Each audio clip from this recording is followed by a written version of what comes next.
For all the heady heights he reached as a Beatle, John Lennon was an intensely human being.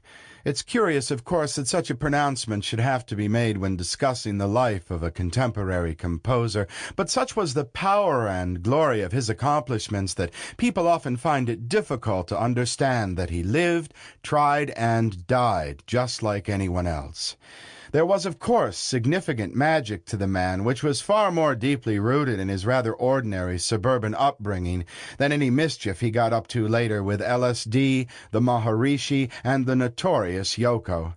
I've spent a lot of time just walking around John's old neighborhood in Woolton, and have come to the conclusion that, like the alchemist turning ordinary metals to gold, Lennon had the unique ability to distill his dreamy compositions from the breezy day-to-day hum of post-war Liverpool into the majestic brain candy we revere today.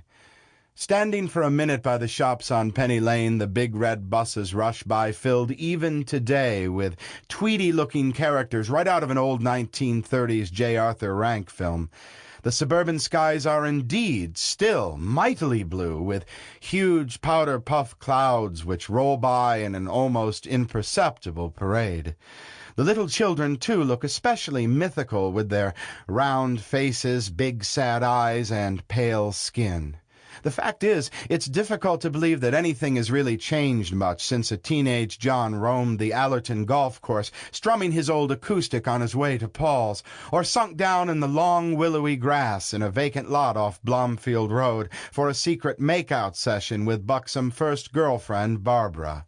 Of all the places I'll remember in Lennonland, Strawberry Fields is definitely not only the most obviously mystical, but so clearly a place of great inspiration and respite for the young, often lonely John. Like Mike McCartney told me many years ago on a whirlwind trip to the Holy Land on assignment for my first book, the Beatles are Liverpool, and Liverpool is the Beatles. Indeed, John Lennon's receptive intelligence, biting wit, and great art have a lot more to do with the Church of England's Sunday School, Bill and Ben the Flower Pot Men, and the English Music Hall than Yoko Ono's vacuous gobbledygook, or the artist's post-Beatle, political avant-garde, self-indulgent ramblings. Even today, outside St. Peter's Church in Woolton Village, where John first met Paul, is a large sandstone monolith, thick at the bottom, then tapering off into eternity, which is inscribed only Peace. A phrase John certainly bandies about in this rare collection of interviews, and one we should, of course, all do our best to honor today as well.